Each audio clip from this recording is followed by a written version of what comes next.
Buenas tardes. El Observatorio de Participación Política de las Mujeres en el Estado de Guanajuato les da la más cordial bienvenida a este conversatorio denominado El camino recorrido y por recorrer de las cuotas de género a la paridad de la integración. Estamos transmitiendo por las redes sociales del observatorio y agradecemos a todas las personas que por esta vía nos acompañan a este conversatorio que contemplamos se lleve a cabo de las 12 a las 14 horas. Para el desarrollo de esta sesión nos acompañan integrantes de este observatorio a quienes me permito presentar a continuación. Yari Zapata López, integrante del observatorio en representación del Tribunal Estatal Electoral de Guanajuato. Anabel Pulido López, integrante del observatorio en representación del Instituto para las Mujeres Guanajuatenses. La de la voz, Dulce María de Fátima Lara Morales, secretaria técnica del observatorio en representación del Instituto Electoral del Estado de Guanajuato. También nos acompañan como dialogantes Lorena Vázquez Correa, Sara Patricia Serna Villagra, Vanessa Góngora Cervantes. Ahora sí, para dar inicio a la jornada, escuchemos el mensaje de bienvenida a este evento por parte de la directora general del Instituto para las Mujeres Guanajuatenses, licenciada Anabel Pulido López. Adelante, directora, gracias. Muchas gracias, licenciada. Muy buenas tardes. Pues muy buenas tardes. A nombre de las integrantes del Observatorio de Participación Política de las Mujeres en el Estado de Guanajuato, les doy la más cordial de la bienvenida al conversatorio, El camino recorrido y por recorrer, de las cuotas de género a la paridad en la integración. Saludo con mucho gusto a la magistrada presidenta del Tribunal Estatal Electoral de Guanajuato e integrante de este observatorio, la magistrada Yari Zapata López, a la secretaria técnica del observatorio, la licenciada Dulce María de Fátima Lara Morales, a las panelistas que el día de hoy nos acompañan, la doctora Sara Patricia Cerva Villagra, la doctora Lorena Vázquez Correa y, claro, la doctora Vanessa Góngora Cervantes, así como a todo el público que nos sigue a través de las diversas plataformas. La subrepresentación de las mujeres en distintos ámbitos de toma de decisión es una de las manifestaciones de las desigualdades históricas y estructurales de género en el ejercicio del poder. Por ello, la incorporación de medidas dirigidas a disminuir este déficit contribuyó a una mayor representación de las mujeres en la política. Mediante las cuotas de género se fijó un porcentaje mínimo de presencia de mujeres en los puestos de gobierno, los espacios de representación política o en los partidos, con el fin de contrarrestar los obstáculos que enfrentamos las mujeres para acceder a cargos con poder de decisión. No obstante, en su implementación, esto se confundió como un límite a su participación. En el 2014 se dio paso a las cuotas de género, a la paridad, estableciéndose la obligación de los partidos políticos de señalar en sus documentos reglas que garantizaran la paridad entre los géneros en candidaturas a diputaciones federales y locales. Esto impulsó que las mujeres lideresas dieran a nuestra legislación en México, tuvo como resultado una serie de reformas que están propiciando un incremento paulatino de mujeres en todos los poderes y niveles de gobierno, destacando la reforma constitucional conocida como paridad en todo, que establece el mandato de paridad para todos los cargos de los tres poderes del Estado, en los tres órdenes de gobierno, en los organismos autónomos, en las candidaturas de los partidos políticos a cargos de elección popular, así como en la elección de representantes ante los ayuntamientos en los municipios con población indígena. Actualmente, la participación política de las mujeres cuenta con un amplio marco normativo jurídico enfocado en la eliminación de la discriminación, la toma de decisiones en todos los niveles, la representación paritaria, la igualdad, el empoderamiento, el fortalecimiento del liderazgo y la democracia paritaria. Son hoy temas que no pueden estar ajenos de una agenda política de mujeres. No obstante, que en la Cámara de Diputados y en algunas legislaturas locales, como es el caso de Guanajuato, hay paridad absoluta, es en el ámbito municipal donde se presentan mayores rezagos. En México, hay 522 presidentas municipales que representan el 25% aún. Hoy, en Guanajuato tenemos 14 presidentas municipales y continuamos trabajando para que haya más mujeres gobernando. Y si bien es cierto, estas 14 mujeres representan a gobernar a más de la mitad de la población en el estado, lo cierto es que los números también nos implican a este ejercicio de participación. De acuerdo con el Global Gender Gap Report del 2021, a nivel mundial, otra generación de mujeres tendrá que esperar para alcanzar la paridad de género, ya que según la trayectoria actual y por los impactos diferenciados de la pandemia de COVID-19, tomará 135 años cerrar la brecha de género en todo el mundo y 145 años para lograr la paridad de género en la política.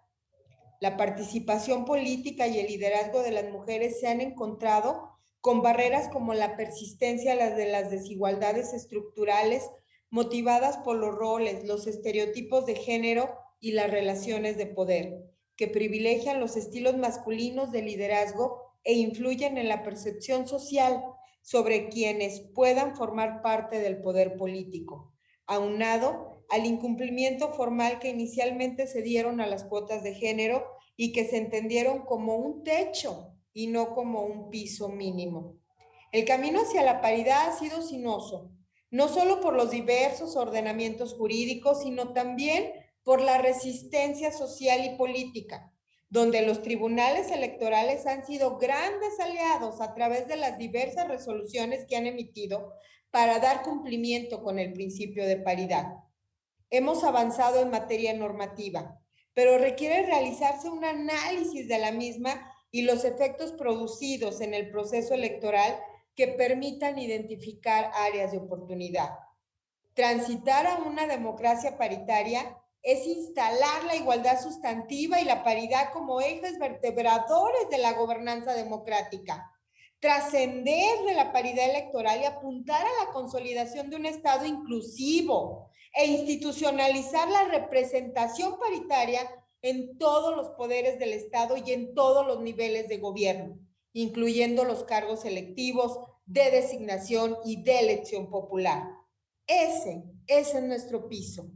Aún quedan retos pendientes y es necesario explorar nuevas posibilidades para implementar medidas que aceleren aún más la representatividad de las mujeres, pero que también esta sea bajo nuevos modelos de gobernanza, donde la agenda pública y las políticas incorporen nuevas perspectivas que contribuyan a modificar barreras estructurales, disminuir las desigualdades y la discriminación.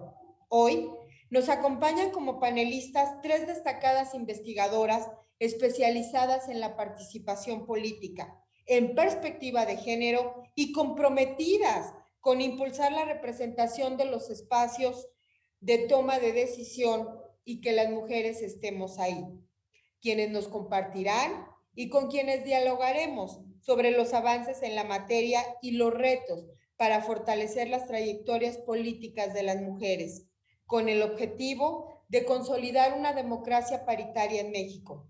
Quienes integramos el Observatorio de Participación Política de las Mujeres en el estado de Guanajuato, esperamos que este conversatorio sea una oportunidad no solo de diálogo, sino además de establecer los retos y las oportunidades para que sigamos garantizando la paridad de género.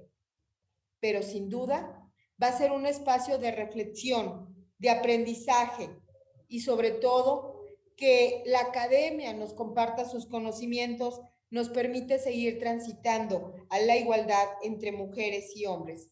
Sean pues bienvenidas y bienvenidos a este evento. Muchas gracias. Agradezco la intervención de la licenciada Anabel Pulido López, directora general del Instituto para las Mujeres Guanajuatenses e integrante de este observatorio.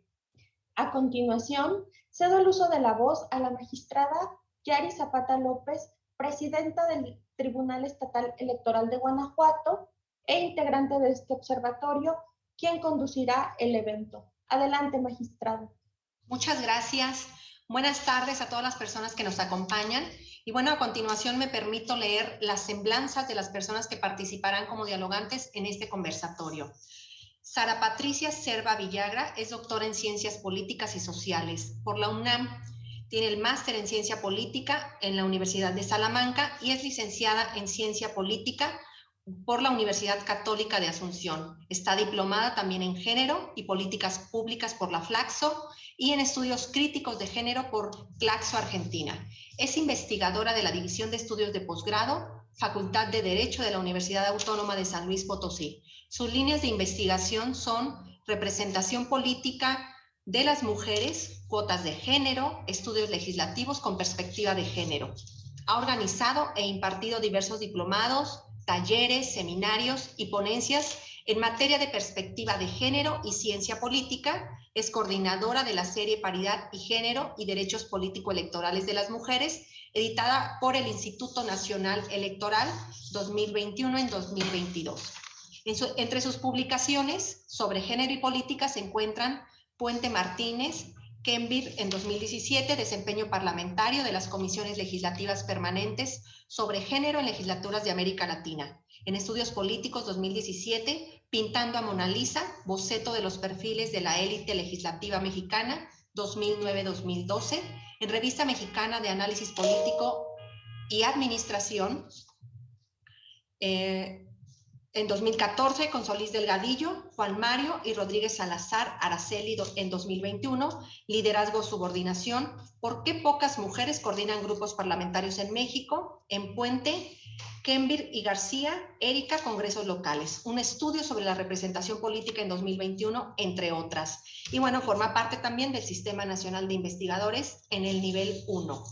A su vez, Lorena Vázquez Correa es candidata a doctora en Derecho por el Instituto de Investigaciones Jurídicas de la UNAM, es maestra en Estudios Sociales en Procesos Políticos por la Universidad Autónoma Metropolitana Iztapalapa, es licenciada en Filosofía por la misma universidad y especialista en Justicia Electoral por la Escuela Judicial Electoral del Tribunal Electoral del Poder Judicial de la Federación. Actualmente es investigadora legislativa en el Instituto Belisario Domínguez del Senado de la República. Fue investigadora visitante en la Escuela de Política y Estudios Globales de la Arizona State University y becaria de la Academia Mexicana de Ciencias. Sus líneas de investigación son la representación sustantiva de las mujeres, paridad, feminismos, violencia política y legislativo mexicano. Participa en diferentes grupos de investigación sobre el Seminario de Estudios Empíricos de Derecho y el proyecto La Calidad de la Representación Política en los Congresos Locales en México. También es parlamentaria en el Parlamento de Mujeres de la Ciudad de México en 2021. Vanessa Góngora Cervantes, bueno, pues es feminista. Ella es licenciada en Ciencias Políticas y Administración Pública por la Universidad Autónoma de Aguascalientes. Es doctora y maestra en Estudios Sociales, Procesos Políticos por la Universidad Autónoma Metropolitana Iztapalapa. Es profesora investigadora del Departamento de Estudios Políticos y de Gobierno de la Universidad de Guanajuato, Campus Guanajuato, institución en la que se ha desempeñado con diversos cargos como coordinadora de la maestría en análisis político y enlace de género de dicho campus. Sus líneas de investigación y de docencia se relacionan con los estudios feministas y de género, participación política de las mujeres, paridad de género y políticas públicas con perspectiva de género. Forma parte del cuerpo académico consolidado Democracia, Sociedad Civil y Libertades. Ha realizado también estancias de investigación en la Universidad Federal de Río Grande do Sul y en la Universidad de Almería. Ha trabajado en diversas instituciones de educación superior en Aguascalientes y en Guanajuato. Ha organizado e impartido diversos diplomados, talleres, seminarios y ponencias en materia de perspectiva de género y feminismo.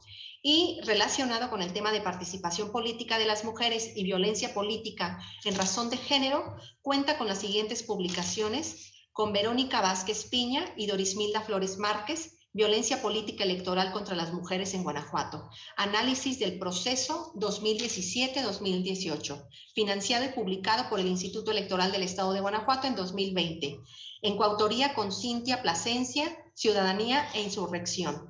La lucha por los derechos políticos de las mujeres, Instituto Nacional Electoral, en imprenta para publicación en este año 2022, capítulo del libro A golpe de sentencias, la interpretación jurisprudencial de la paridad de género en las elecciones de 2015, en Héctor Tejera, Emanuel Rodríguez y Pablo Castro como coordinadores. El momento que vivimos en la democracia mexicana, procesos locales y nacionales a partir de las elecciones de 2015. Y bueno, pertenece también al Sistema Nacional de Investigadores Nivel 1 y es profesora con perfil deseable, otorgado por el Programa para el Desarrollo Profesional Docente de 2011 a la fecha. Y bueno, pues como ustedes podrán escuchar, tenemos a 3 mujeres expertas, conocedoras, muy estudiosas de estos temas. Les doy otra bienvenida a todas ustedes. Gracias a las 3 por acompañarnos en este evento. Y bueno, antes ya de dar inicio propiamente al diálogo por parte de ustedes, quiero informar la mecánica del día que vamos a tener en este momento. Nuestras dialogantes tendrán 20 minutos cada una para su exposición. Posteriormente tendrán 25 minutos más para tener un intercambio de ideas entre ustedes. Asimismo, les comento que al final de este tiempo se abrirá un espacio para preguntas y respuestas que el público que nos está siguiendo a través de las redes sociales pueda plantear, por lo que si alguien tiene alguna duda o comentario puede hacerlo llegar a través de las redes sociales del observatorio y de las instituciones que están transmitiendo a nuestras dialogantes. En ese sentido, pues cedo el uso de la voz para conversar sobre el tema el camino recorrido y por recorrer de las cuotas de género a la paridad en la integración. En este momento le doy el uso de la voz a la doctora Sara Patricia Cerva Villagra. Adelante, por favor, doctora.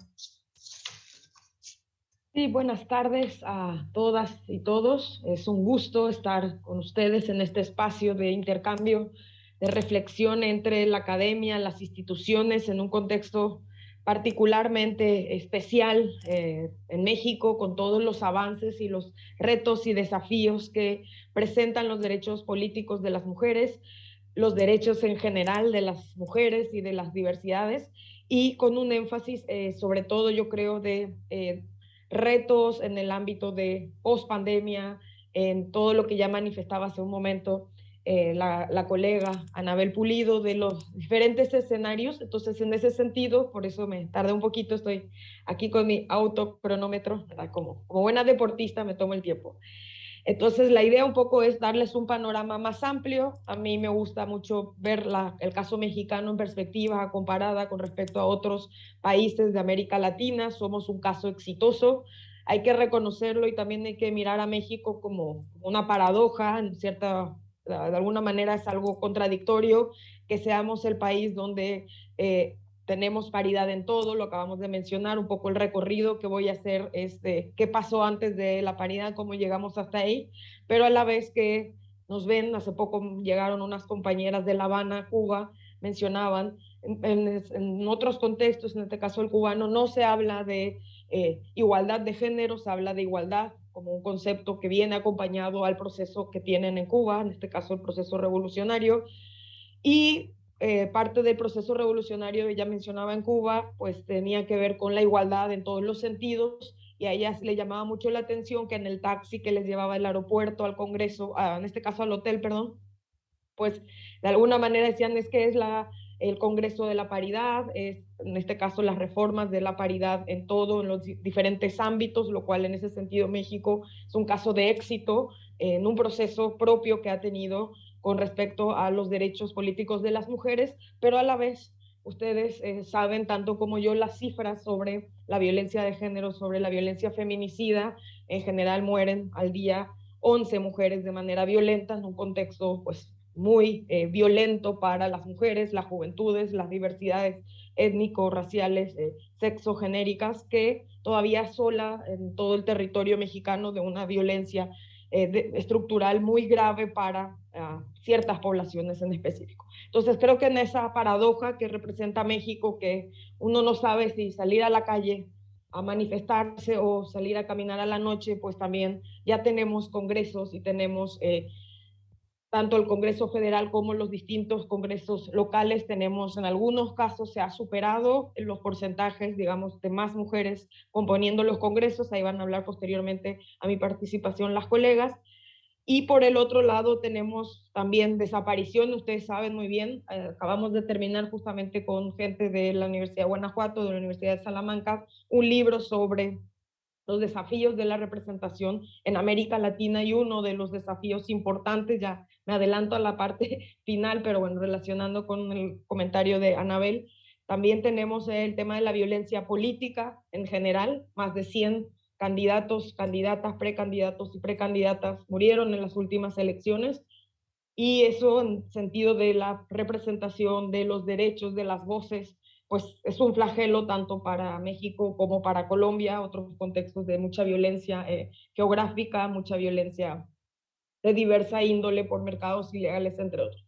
Entonces creo que en ese sentido podemos empezar. Yo voy a compartir unas ideas muy generales con respecto a dónde estamos paradas un poco. Parece 100 años, 200 años es mucho, dependiendo de cómo uno lo vea. Creo que ahí se ve bien. No es muy largo porque, como decía, concuerdo plenamente con la doctora Vanessa, nos quedamos mucho, ya llevo 5 minutos en las láminas y podemos no hacer la, digamos, la parte interesante, que es la reflexión desde la academia de un poco el contexto macro. Yo les decía, hay que situar a México. Yo hablo específicamente de el caso de México hasta la Argentina. Soy especializada en el tema de América Latina en perspectiva comparada. Creo que nosotros hablamos de diferentes olas de feminismos que son rastreando un poco, sobre todo principios de el siglo XX, en este caso 1900 más o menos, empiezan la serie de, en este caso, de manifestaciones de mujeres en todo el continente. Sobre todo nos viene en el caso de América Latina, de Inglaterra, de Estados Unidos, las sufragistas, que es como se denomina esta primera ola por los derechos de las mujeres, y ahí hay un muy buen libro, como ya lo mencionaban en el currículum, la compañera que me presentó, hay un muy buenos capítulos, en este caso, y libros sobre el recorrido, que próximamente el INE lo presentará en línea, y le estaremos invitando en este caso, a los organizadores de este evento para que participen también. Ahí la profesora justamente Vanessa, uno de los libros que tiene ella, haciéndole publicidad a mi colega, recorre esta manera un poco de construir ciudadanía desde lo colectivo, en este caso en particular las olas feministas. Y bueno, hablemos de la voz, hablemos de la presencia en los espacios políticos, conquistar el espacio público en ese sentido, digamos, lo han hecho mujeres en Europa a partir en este caso, de todo lo que tiene que ver con las declaraciones de la ciudadanía, desde 1700 en adelante, pero hablamos propiamente de un movimiento exclusivamente de mujeres y por derechos de las mujeres desde siglo XIX, siglo XX más o menos, dependiendo del contexto. Uno mira Europa o mira América Latina. Aquí teníamos, y eso es importante, una profesora maravillosa, la cual quiero muchísimo, en Roma, la profesora María Rosaria Stabili, decía, de las mujeres en América Latina siempre han estado en las marchas, han estado en los movimientos, en general las revoluciones, etcétera, pero con, digamos, el énfasis en los derechos exclusivos de las mujeres, y los derechos de género es reciente, tiene 100, 120 años, lo cual pues puede ser muy poco o mucho dependiendo de cómo se lo ve. Después de los derechos políticos, los avances que ustedes saben muy bien en el caso de México, empieza el reconocimiento de las mujeres como ciudadanas en el Ecuador, 1929, y a partir de eso empiezan una serie de movimientos, los últimos. México no fue de los últimos, pero ingresa ahí en la parte más tardía, 1953, Paraguay, otro país y junto con otros de Sudamérica que tenían contextos de dictaduras, pues fueron hasta la década de 1963 cuando las mujeres adquirieron el estatus de ciudadanía.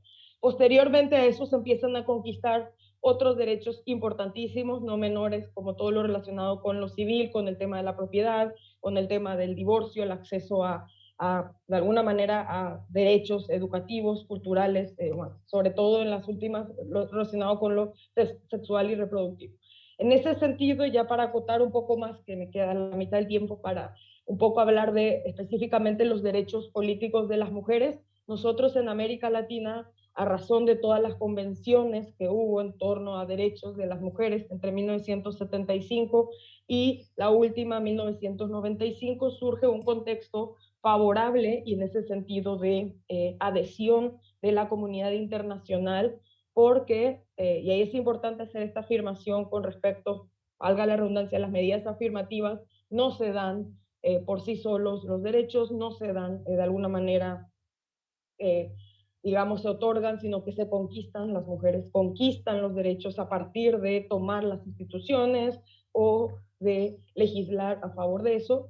A partir de 1995, ya que se lograron los derechos relacionados con lo social, mayor acceso a la educación, eso hay que ser muy puntual, en América Latina pasaron de la década del 50, 60 a ser una minoría dentro de las matrículas y en este caso los egresos en el ámbito universitario, en el ámbito superior, pasamos a ser mayoría, ahora mayoritariamente dependiendo de las carreras, excepto algunas denominadas, bueno, tecnológicas y específicamente las ciencias duras.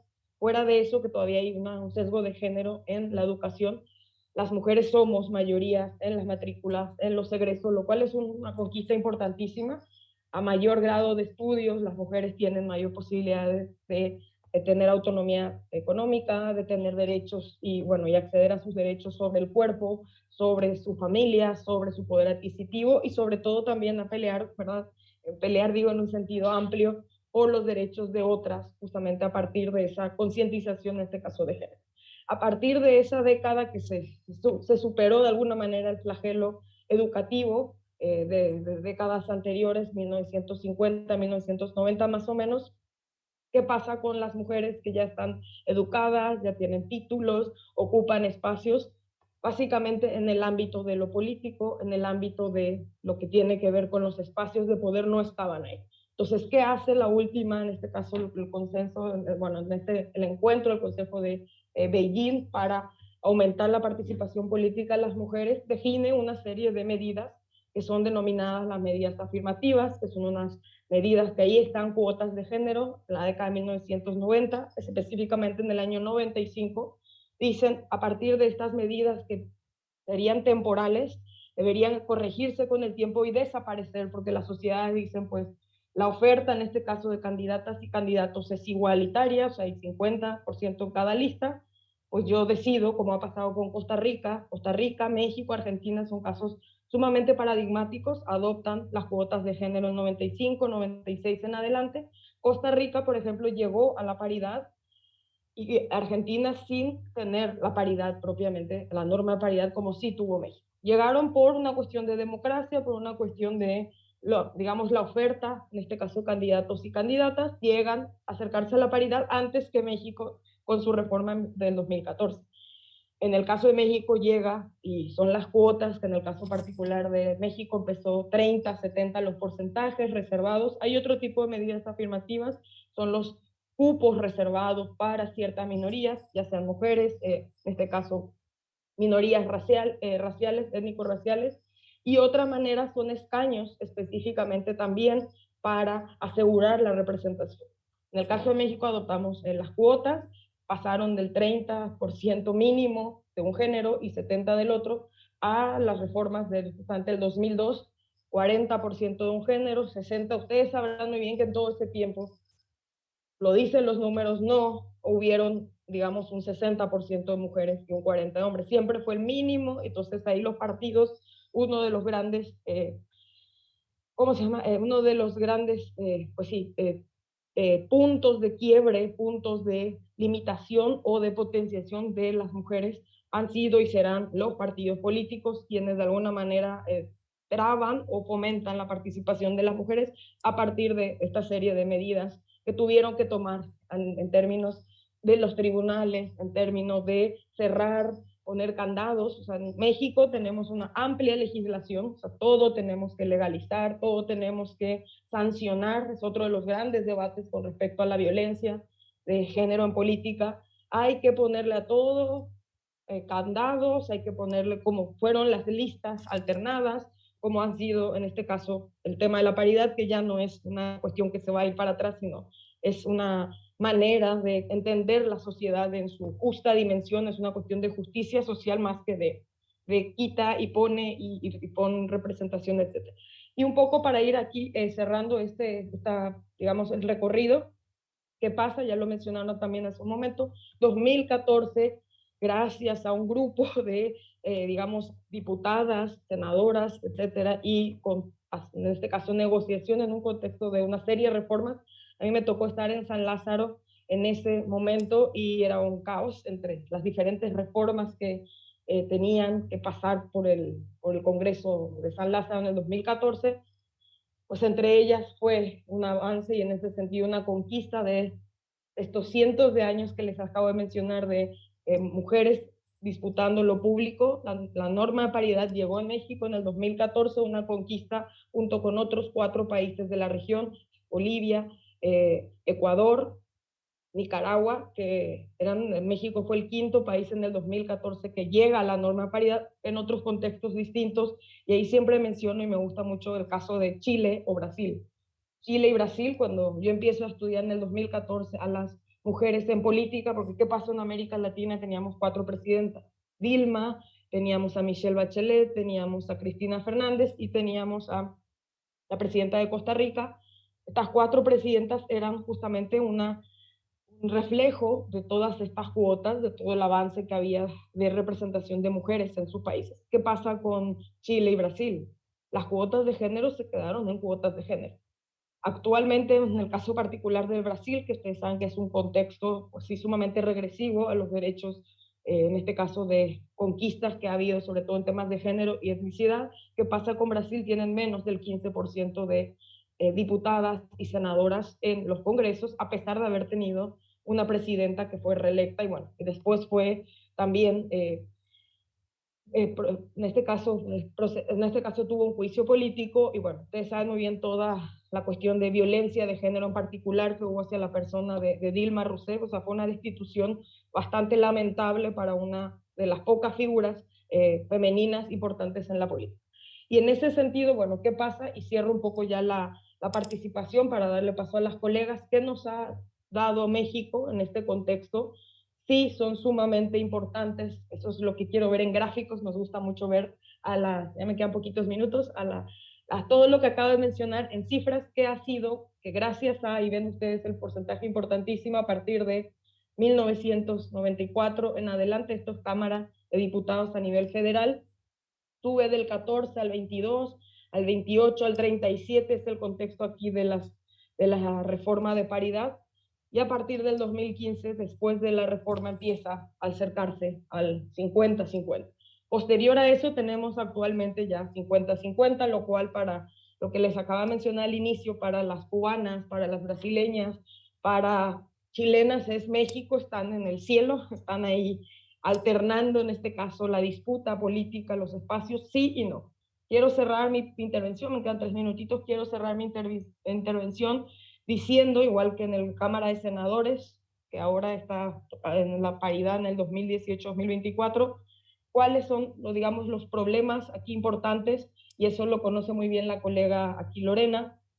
Hemos estado ocupando espacios de poder, pero todavía hay una, digamos, dificultad importante porque esas voces que son de mujeres y de hombres, pasamos de ocupar espacios a definir políticas públicas con perspectiva de género.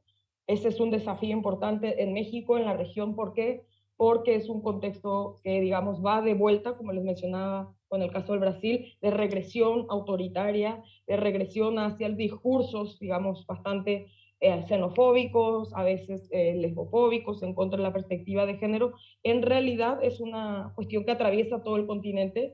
Los derechos, en este caso de minorías conquistados, se ponen a discusión nuevamente. Entonces pasamos del desafío de ocupar espacios, como bien lo mencionaba al inicio la colega, es que a nivel local hay muchos desafíos. Yo les decía el tema de violencia, pero también les decía recursos. Tiene que ver mucho con el dinero. El dinero debe estar puesto al servicio, tiene que ver mucho con los capitales. Creo que uno de los desafíos importantes para que un mayor número de mujeres participe y tome decisiones y hable con una voz. Y sobre todo aquí, creo que es los trabajos que mencionaban aquí de las colegas y los míos también. Empezamos a decir qué significa este 49-52 o el que está aquí. ¿Qué significa al final del día esto? que la agenda ha cambiado. ¿Qué significa esto? Que hay este porcentaje, y a mí me consta, revisando las iniciativas legislativas, esta es un poco la reflexión para finalizar, las agendas han cambiado. Empezamos en México a decir, pues necesitamos derechos para mujeres indígenas, necesitamos derechos para mujeres migrantes, particularmente en el año 2014 que estudiaba yo la legislación, muchas diputadas estaban preocupadas por todos esos niños y niñas que pasan por México, que son separados, que tienen un montón de violaciones a sus derechos humanos, decían, ¿qué pasa en el contexto de inseguridad y de migración, etcétera, de otros países vecinos? O sea, las mujeres han cambiado esta agenda con una mirada más interseccional, o sea, empiezan a pensar como madres, hijas, esposas, pero también lesbianas, jóvenes, indígenas. Entonces la agenda se diversifica. Ahí lo interesante de pasar de los números a pensar en qué hacen un mayor número de mujeres. Ahora ya tenemos 14 lugares, en particular en México, con la población de la diversidad LGBTI+, queer. Tenemos una agenda muy distinta y tenemos también, y eso me parece no menor en México, en este caso las medidas afirmativas a favor de las poblaciones indígenas originarias, y bueno, ya está el debate también de las poblaciones afromexicanas. Tenemos una agenda muy exigente con respecto a una realidad que cada vez es más limitada, hay menos recursos, hay menos posibilidades para dar respuesta a todas las problemáticas sociales, pero han sido las mujeres y otros grupos, para cerrar mi idea, justamente a partir de esta representación descriptiva, de ocupar las voces. Hay un libro muy bueno que les paso en un momento el nombre exacto de cuando me toque ya la reflexión de vuelta, The Silent Sex, que es más o menos el sexo silencioso, estudia un poco qué ha pasado con las mujeres en los distintos espacios, que por una cuestión de minorías y mayorías, y se disputa la voz, a veces si no hay esa cuota que decía las profesoras de un techo, en este caso en una cuestión mínima de una masa crítica, pues no hay manera de reafirmar los avances hacia los derechos que las voces, por lo general si hay un grupo de gente, digamos, adulta y hay un grupo menor de gente joven, las voces de las minorías se ven silenciadas y en un sentido inverso, unas voces que, digamos, llegan cercanos a la paridad, en este sentido, se ven de alguna manera potenciadas por pares, en un sentido de la otredad, de la diversidad y también de la pluralidad. Y quiero cerrar, ya me pasé 30 segundos, quiero cerrar un poco también pensando en la representación descriptiva, que son estos números, la que les acabo de mencionar, sustantiva de las agendas, y la otra, que es importante con respecto a la cuestión de la política, la simbólica. O sea, no es menor, como les decía, la violencia que hubo hacia Dilma Rousseff, en los estadios de fútbol, en el propio Congreso. Entonces, todo eso desencadena lo que acabamos de mencionar, el flagelo que tiene México y otros países, la violencia política en razón de género. Si a una mujer violentan, en este caso en una asamblea legislativa, pues nos están violentando a todas las otras, que no llegamos a ese espacio de poder, que no tenemos la oportunidad de que nuestra voz sea escuchada en un congreso. Entonces, digamos, nos tocan a una, pues nos tocan a todas, y creo que es una cuestión más allá de derechos, de cuestiones relacionadas solamente con mujeres, con niños, con niñas, con la diversidad sexogenérica, es la cuestión de defender los derechos que se han conquistados y sobre todo ir en contra, que es la última ola del feminismo, cierro con esta idea, que es contra todas las formas de violencia, llámense de género, llámense interétnicas, raciales, de clase también, que no son. Creo que por ahí me quedaría, luego regreso para, discúlpenme que me pasó 1 minuto y medio, pero como decía, tenía mucha razón, Vanessa, distrae las imágenes.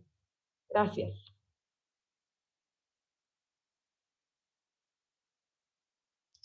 Muchas gracias. Ahora, a continuación, escucharemos a la maestra Lorena Vázquez Correa. Adelante, maestra. Muchísimas gracias. Gracias por la invitación.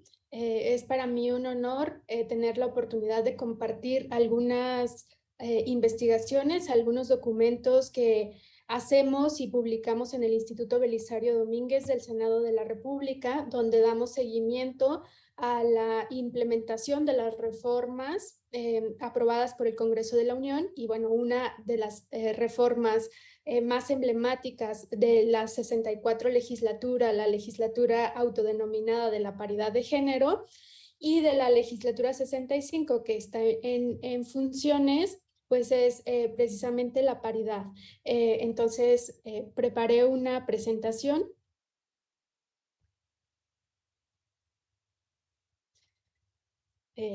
¿Sí la están viendo? Excelente, gracias. Bueno, en efecto, como bien nos decía Sara sobre este avance que hemos tenido en materia de paridad de género, en México incluso ya se define dentro de la legislación, la Ley General de Instituciones y Procedimientos Electorales desde 2020 y refiere a la igualdad política entre mujeres y hombres. Nos dice que se garantiza con la asignación de 50% de candidaturas a cargos de elección popular, pero también a nombramientos y cargos por designación. Esto es importante en el sentido de que, bueno, uno de los temas a los que nos convocó Vanessa para este foro tiene que ver con cómo en México hemos pasado de la paridad en las candidaturas a la paridad en la integración de los espacios de poder, y no solamente de espacios de poder legislativos, sino de otros espacios de poder, el ejecutivo, el judicial, los partidos políticos y en general los espacios donde se toman decisiones para la vida económica, social, política de nuestro país. Entonces, estamos hablando de un nuevo pacto social basado precisamente en el principio de igualdad entre mujeres y hombres. Y este nuevo pacto social, esta construcción de la democracia paritaria, tiene dos puntos de inflexión que ya nos estuvo comentando muy bien Sara. Y es la reforma constitucional de 2014 y la reforma constitucional de 2019. En la primera de 2014, la característica de esta paridad era que pues era exclusiva o se aprobó para cargos legislativos, tanto a nivel federal como en los congresos locales, pero solamente cargos legislativos. En cambio, en la reforma constitucional de 2019, se amplió esta paridad para otros espacios de poder, el poder ejecutivo, el poder judicial, partidos políticos, que bueno, esa reforma fue reglamentaria, por cierto, esa se aprobó en 2020, pero la de 2019 también incluía los ayuntamientos, incluía organismos constitucionalmente autónomos como el Instituto Nacional Electoral, el INEGI, y en general, bueno, todos estos organismos que también son espacios de toma de decisión muy importantes. Les comentaba que en los años posteriores a la reforma de 2019 ha habido una oleada de reformas a normas secundarias que lo que quieren hacer es reglamentar esta reforma constitucional de 2019. Entonces, hemos tenido varios decretos aprobados que ya están vigentes, que lo que hacen es ampliar esa paridad a todos los espacios de toma de decisión y de poder. Y como bien nos decía Sara, esto ha dado como resultado que tenemos una Cámara de Diputados integrada de manera paritaria, 50% y 50% de mujeres y hombres. En los congresos locales también tenemos un avance muy importante y es producto de estas reformas, tanto de la de 2014 como de la de 2019. El escenario actual de los congresos en las entidades federativas lo podemos identificar en 4 grupos. El grupo más grande son los congresos donde la mayoría son mujeres. Otro grupo muy importante en el que se encuentra Guanajuato, por cierto, es el grupo de los congresos que tienen paridad exacta, 50-50, 50% mujeres, 50% hombres. Y tenemos otros 2 grupos donde la paridad hay, digamos, diferencia de una mujer o diferencia de un hombre. Es decir, es casi paridad exacta, excepto porque estos congresos locales pues tienen una integración impar y derivado de esa integración impar que ahora vamos a discutir es muy importante, pues siempre va a haber un sexo más representado. Ya sean hombres o mujeres. Y entonces estas son las entidades federativas donde la diferencia es de una curul y la mayoría son mujeres, y el grupo más pequeño con solamente 5 congresos es la diferencia de una curul también, donde la mayoría son hombres. Y bueno, ¿qué tenemos en Guanajuato? En Guanajuato tenemos como les comentaba, un congreso paritario, pero además el Congreso de Guanajuato o el Estado de Guanajuato también se caracteriza porque fue una de las 7 entidades que en el proceso electoral 2020-2021 ya tenía en su legislación local, no solamente en lineamientos, sino desde la legislación local, tenía paridad en la integración de las legislaturas. Y para tener esa paridad en la integración, facultan al Congreso General del Instituto Electoral del Estado de Guanajuato para que haga modificaciones en las listas, que en este caso pues es una lista de 8 fórmulas que presenta cada partido, para hacer los ajustes necesarios para que se logre la integración en el Congreso. Y Guanajuato, como les decía, es una de las 7 entidades que en el proceso de 2021 aplicó paridad en la integración. Y en ese mismo proceso electoral, 17 entidades lo aplicaban también, pero a través de lineamientos de la autoridad electoral. Y esto va a ser muy relevante porque si nos preguntamos cómo fue posible este cambio, es decir, tener legislaturas paritarias en las entidades federativas y en el Congreso de la Unión, pues vamos a encontrar que hay distintas explicaciones. Ya no solamente tiene que ver con la reforma constitucional de 2019, sino con una serie de criterios jurisprudenciales que ha emitido el Tribunal Electoral del Poder Judicial de la Federación y una serie de acciones que han impulsado las autoridades electorales administrativas, tanto a nivel nacional como local. En este caso, la paridad en la integración es producto de esos criterios jurisprudenciales. ¿A qué me refiero con esto? El Tribunal Electoral estableció en una serie de sentencias que la paridad de género no se agota en la postulación de candidaturas, sino que se puede transitar a la integración de los espacios de poder, a la integración de las legislaturas, haciendo ajustes en la asignación de curules por el principio de representación proporcional. Y estas 3 sentencias analizaban 3 congresos diferentes. Uno era la Cámara de Diputados a nivel federal, otro era el Estado de México y otro era el Congreso de San Luis. Pero ¿por qué es importante analizar esta línea de sentencias? Porque también tiene implicaciones para todas las entidades federativas y para el proceso electoral de 2024. Ahorita vamos a ir viendo cada una de esas implicaciones, pero lo que establecía el Tribunal Electoral para la Cámara de Diputados era lo siguiente. Originalmente el Instituto Nacional Electoral, cuando asignó las curules para la Cámara de Diputados, producto del proceso electoral 2021, estableció que a las mujeres les correspondían 248 escaños o curules. Estas habían sido asignadas a mujeres. Lo que hace el Tribunal Electoral del Poder Judicial de la Federación es que de 248 que proponía el Instituto Nacional Electoral, por 2 motivos que ahorita vamos a ver, se pasó a 250 curules para mujeres. Esto es, este criterio, digamos, se hizo con el objetivo de garantizar la paridad en la integración de este órgano legislativo.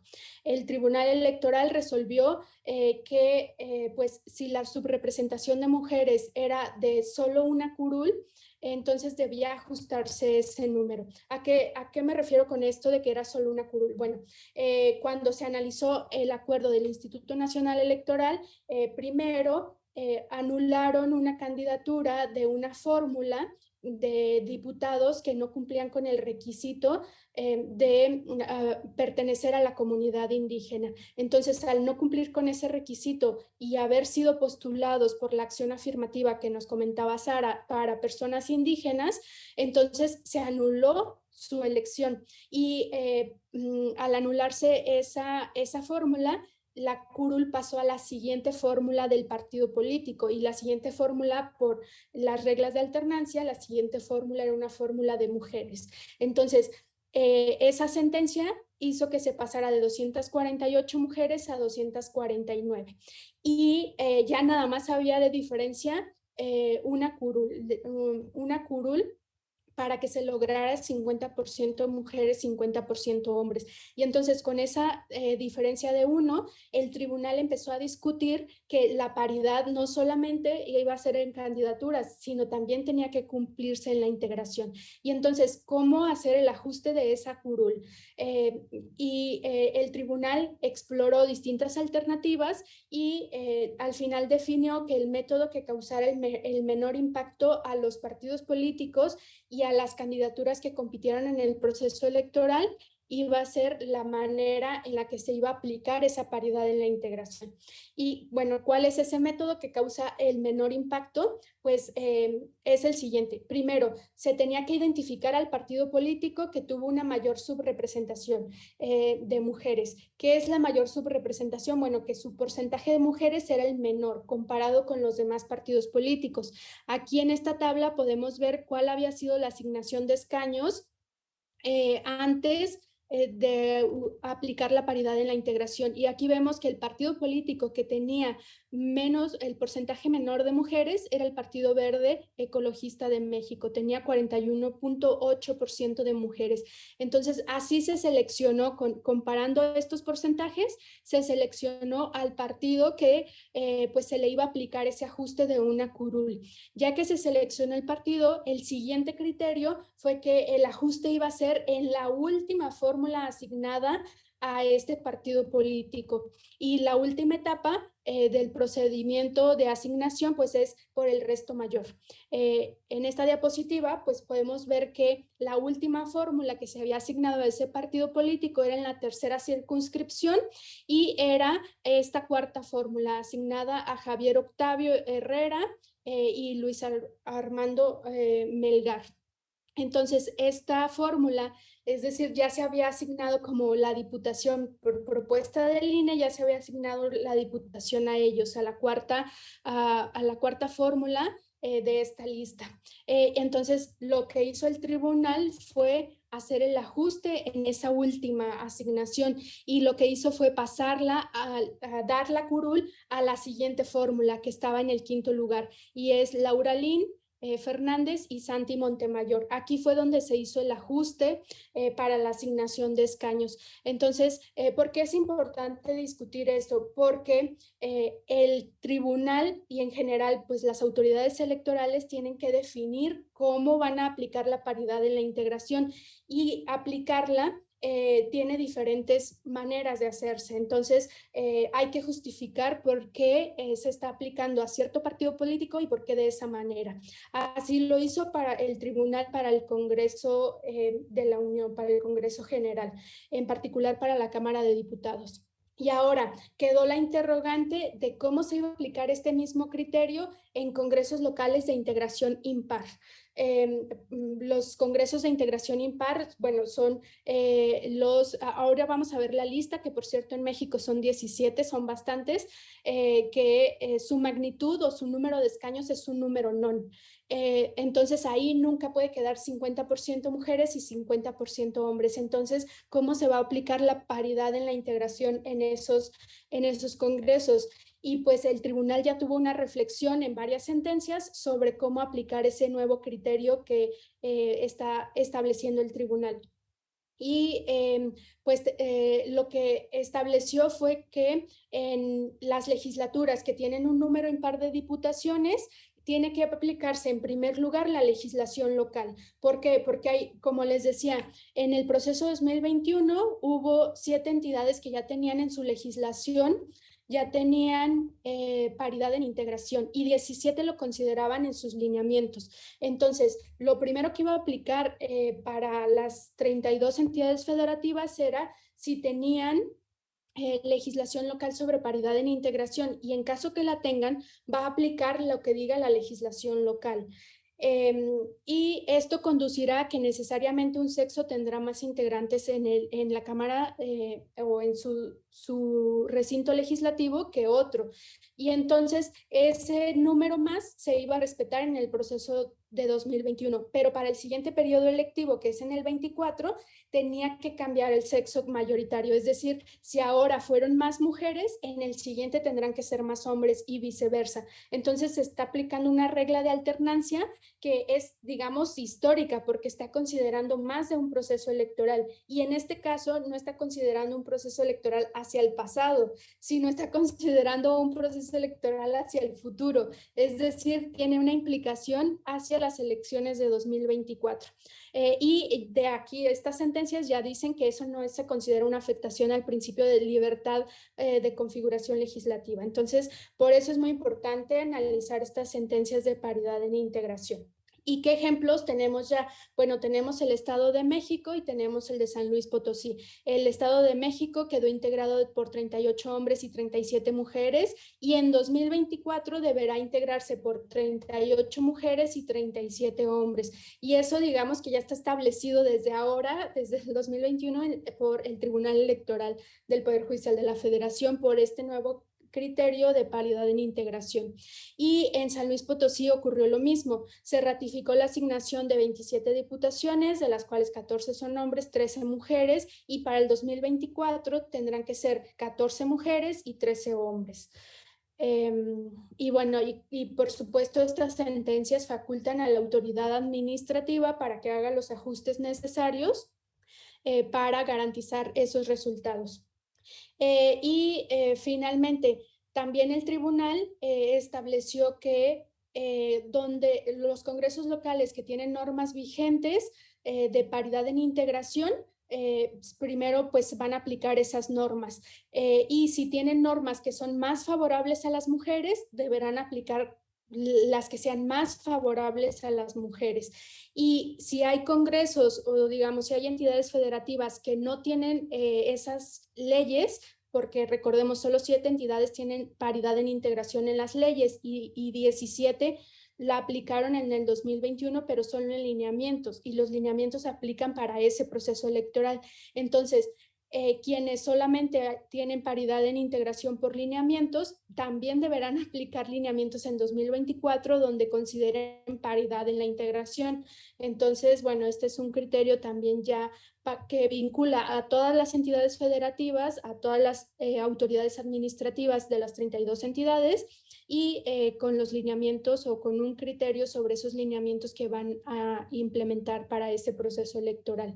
Y bueno, con toda esta línea de sentencias que analizamos aquí, se consolidan distintas dimensiones de la paridad. La vertical que pues implica que el 50% de la totalidad de solicitudes deberán de ser para mujeres, la horizontal, que es muy importante. De hecho, la horizontal hace la diferencia entre el resultado de la Cámara de Diputados de 2018 y de la de 2021, es la paridad horizontal la que hizo esa diferencia, y eso refiere a que las listas de los partidos deben estar encabezadas paritariamente, es decir, se fija en quién encabeza esas listas. La transversal es que no se postulen a mujeres únicamente en distritos donde los partidos tienen pocas posibilidades de ganar. La paridad en la integración, que igual acá lo vamos a discutir, pero es, digamos, una interpretación del Tribunal Electoral del Poder Judicial de la Federación, que por cierto, cuando se estaba aplicando esta sentencia que el tribunal modificó el acuerdo del INE, varios consejeros del INE, por ejemplo, Ciro Murayama, Upkiv,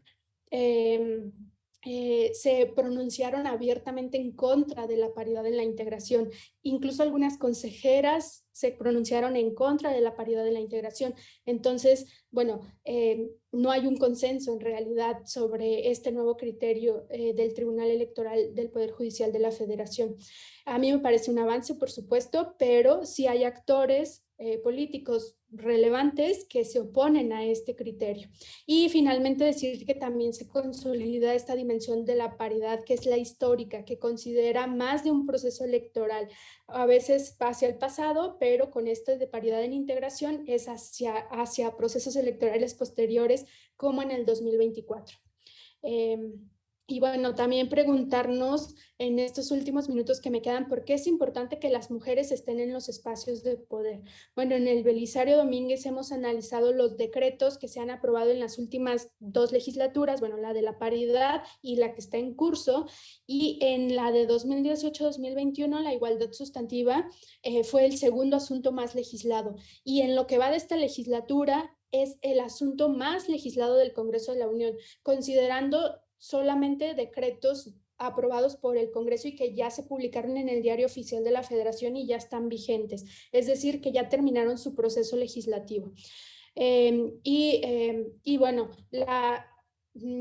como hipótesis para discutir acá es que pues esta prioridad que se le ha dado en los años recientes en el ámbito legislativo, aquí quiero ser muy enfática, en el ámbito legislativo, pues no se podría explicar sin esta integración paritaria de las legislaturas. Y bueno, algunos decretos emblemáticos que se aprobaron en estos años tiene que ver con la reforma de paridad en todo, violencia política contra las mujeres, seguridad social para personas trabajadoras del hogar, licencias laborales para cuidados de hijos enfermos de cáncer, prohibición del matrimonio infantil, ley Olimpia, guarderías para padres trabajadores, porque, oh sorpresa, solamente estaban para madres trabajadoras, como reproduciendo el estereotipo de que solo las madres deben de encargarse del cuidado de los hijos. Entonces aquí ya también se modificó para que los padres también puedan acceder a este servicio. Que por supuesto aquí podemos discutir muchísimo los retrocesos en esta materia, pero bueno, al menos hubo un avance en reconocer que los padres también tienen responsabilidades de cuidado y que las leyes no reproduzcan estos estereotipos.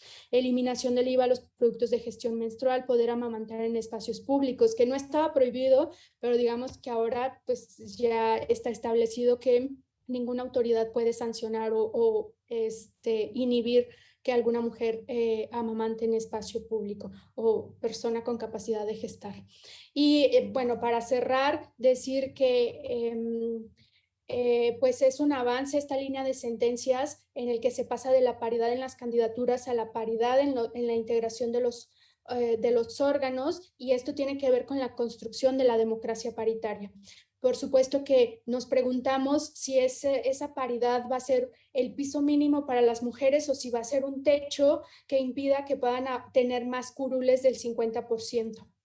Y lo que nos reflejan los datos de 2021 es que 17 entidades sí lograron tener más diputadas que diputados en su integración. Entonces, en esas entidades, el criterio del tribunal no fue un obstáculo para las mujeres, no fue un tope máximo, sino que fue un piso mínimo. Entonces, eso sería, digamos, de reflexiones finales. ¿Cuáles son los desafíos que identifico? Bueno, no hay paridad en la integración de los órganos, como nos señalaba Sara, continuar las redes de apoyo para ciertos marcos normativos, y que paradójicamente varias agendas para la igualdad entre mujeres y hombres o agendas de género están atoradas, como la 3 de 3 contra la violencia, que no está legislada, al menos no a nivel federal.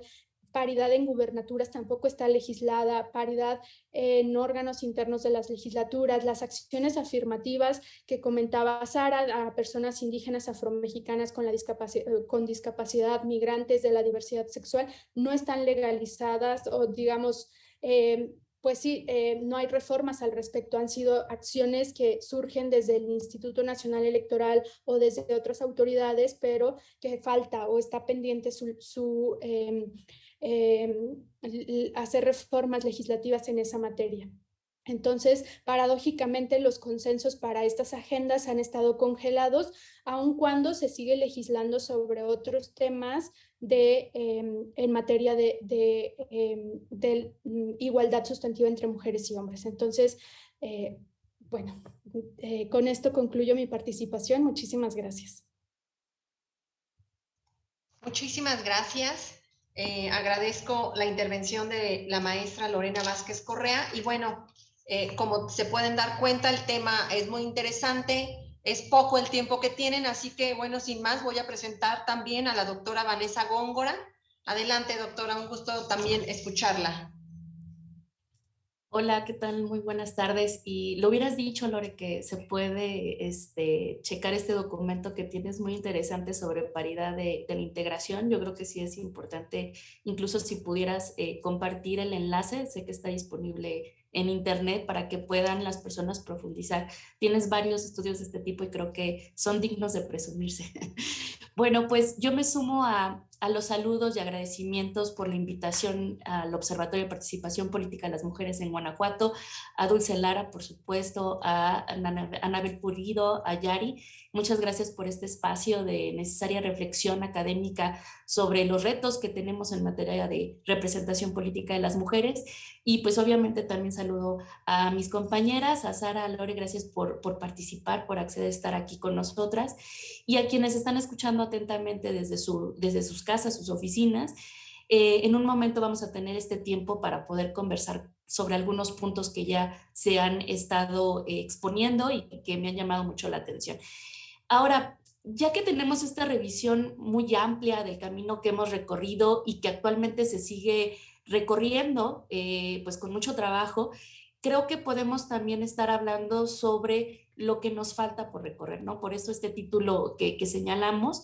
Y yo quiero poner sobre la mesa 4 puntos que considero, les puedo llamar así, los retos más importantes que constituyen este camino por recorrer.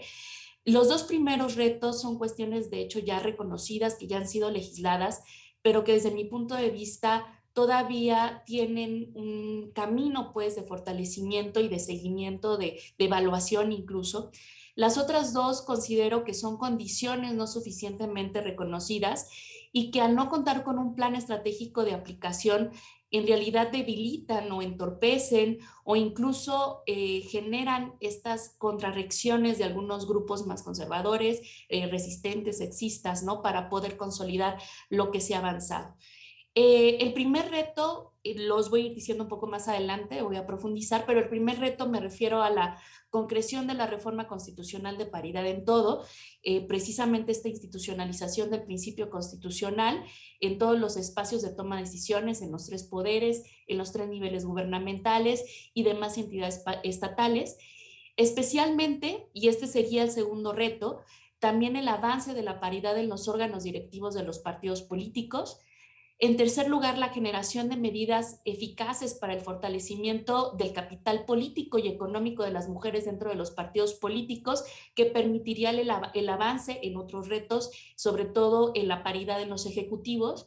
Y el cuarto, que es para mí el más importante, la incorporación de la perspectiva de género y también, por qué no decirlo, una perspectiva feminista en las universidades y en los cuadros partidistas para poder consolidar esa agenda sustantiva a favor de los derechos de las mujeres. Antes de abordar estos retos, los 4 que he mencionado, quiero hacer una necesaria reflexión sobre cómo ha sido este avance de la paridad política y que hemos podido constatar con la presentación realizada por mis compañeras. Creo que han sido necesarios varios puntos de presión, así quiero yo nombrarlos en esta tarde, varios puntos de presión que promueven los cambios que parecieran algunas veces que son de corto plazo, pero que a mediano y a largo plazo preparan el camino, crean una necesidad para realizar otros cambios. Me explico mejor. Las reformas de los años 90, todo esto que ya nos platicaba la doctora Sara, que solicitaban la inclusión de las mujeres y estipularon las primeras cuotas de género, permitieron reconocer, por ejemplo, una necesidad de falta de capacitación y liderazgo de las mujeres para poder ocupar estos espacios que se estaban abriendo, ¿no? Que se estaban consolidando, lo cual promovió a su vez el establecimiento de este porcentaje mínimo del financiamiento público, pues orientado a eso, ¿no? A la capacitación.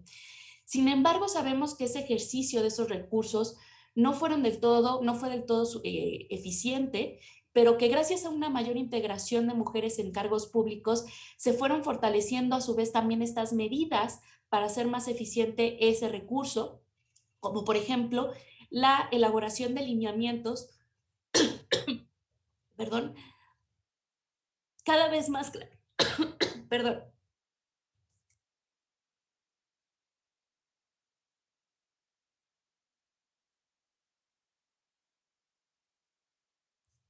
una disculpa, traigo desde ayer un poco de tos.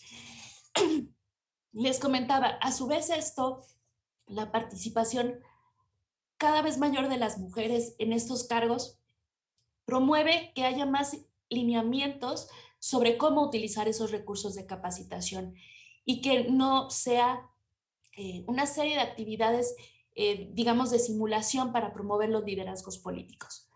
A la vez, estas acciones de formación de liderazgos van generando una mayor reflexión y debate también sobre las limitaciones que tienen las mujeres al interior de los partidos políticos en la toma de decisiones, que no van a permitir generar cambios de raíz. Es decir, se observa que existen barreras todavía muy importantes para que las mujeres puedan integrarse en los órganos de toma de decisiones.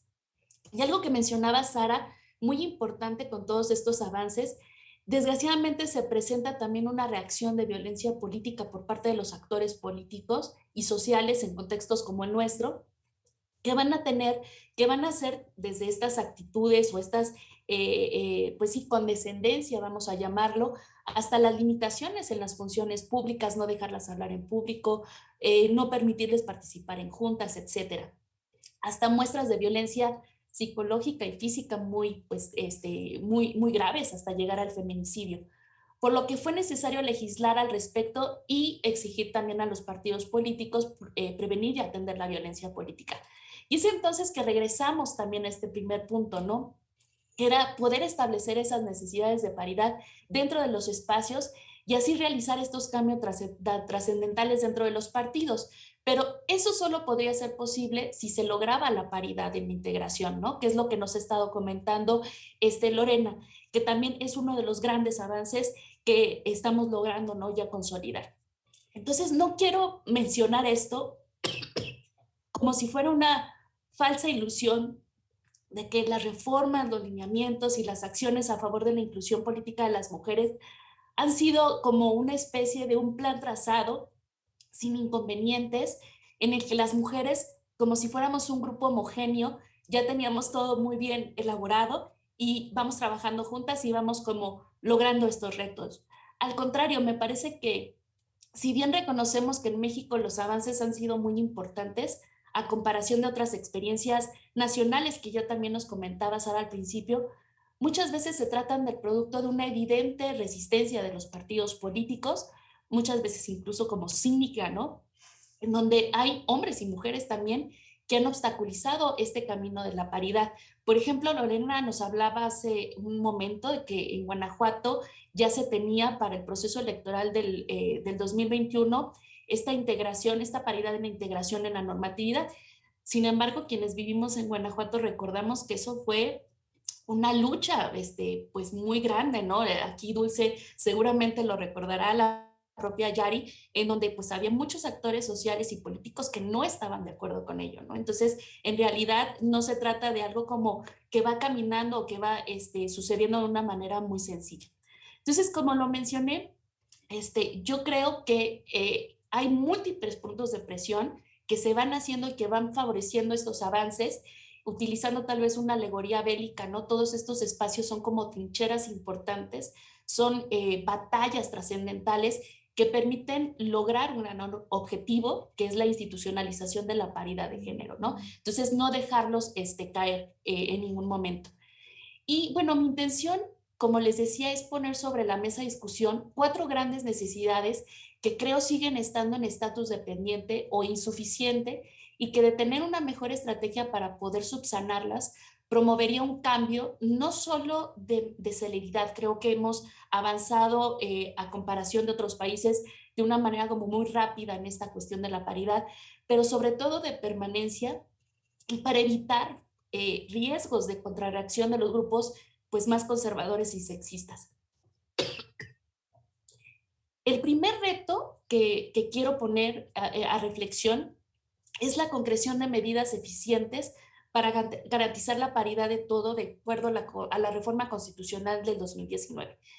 Investigadoras como Georgina Cárdenas, que ustedes seguramente la conocen, la recuerdan, ha estado aquí en Guanajuato y es una ponente recurrente en espacios académicos y electorales, se ha dedicado últimamente a observar el cumplimiento de la composición de los gabinetes y otras organizaciones estatales para verificar que las mujeres tengan una representación paritaria, no solo a nivel jerárquico, sino también funcional en áreas que generalmente se consideran masculinas, y que la presencia de mujeres permitiría tener una perspectiva diferente y más amplia de las necesidades de la población.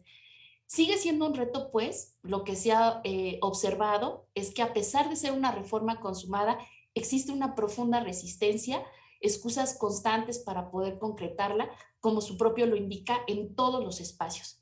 Más allá del gabinete paritario que inauguró este sexenio, que parecía como algo muy importante, podemos nosotros ver, por ejemplo, con datos en el Censo Nacional del Gobierno Federal que realiza el INEGI, que de los 350 titulares de la administración pública, tanto centralizada como paraestatal, solo el 61% eran mujeres de esos titulares. Estos datos probablemente han estado cambiando, pero sigue siendo contrastante con el 50.1% de mujeres que integran toda la administración pública. Entonces ahí seguimos viendo que las medidas siguen siendo insuficientes. Ahora bien, por su propia naturaleza, como lo ha estado explicando Lorena, los congresos tienen un mayor avance en cuanto a la paridad en integración, pero sigue siendo un reto lograr la paridad en los cargos ejecutivos. Tenemos importantes avances en cuanto a la dimensión horizontal para la distribución de las candidaturas, tanto en presidencias municipales y gubernaturas, pero es insuficiente, pues la brecha de género persiste en los resultados, sigue siendo un mayor número de mujeres que ocupan estos cargos. Lo vimos en las elecciones pasadas, se logran colocar mujeres como gobernadoras, pero todavía hay una brecha ahí que hay que reducir, ¿no? Y por supuesto, ¿por qué no mencionarlo? Pues todavía tenemos esta duda sobre lo que pasará en las elecciones presidenciales. Yo, escuchando lo que está comentando Lorena sobre la cuestión histórica, ¿no? De estar considerando la alternancia de proceso electoral a proceso electoral, me parece que esa podría ser una respuesta a poder tener ciertas medidas de paridad también para el Ejecutivo Nacional. Entonces, ese es uno de los retos. El segundo reto, vinculado también con el tema de paridad en todo, es la superación de los obstáculos culturales y organizacionales que impiden a las militantes ocupar posiciones de liderazgo y de toma de decisiones dentro de los partidos políticos. Ahora, sí ha habido un gran avance normativo al respecto. En la Ley General de Instituciones y Procedimientos Electorales ya se está hablando de eso, ¿no? De que tiene que observarse el principio de paridad de género. En la Ley General de Partidos Políticos, que tiene que haber una participación efectiva en la integración de los órganos partidistas. También hay una mención en la Ley General para la Igualdad entre Hombres y Mujeres, que establece que tiene que haber medidas, se tiene que hacer algo para promover esta participación dentro de las estructuras de los partidos políticos.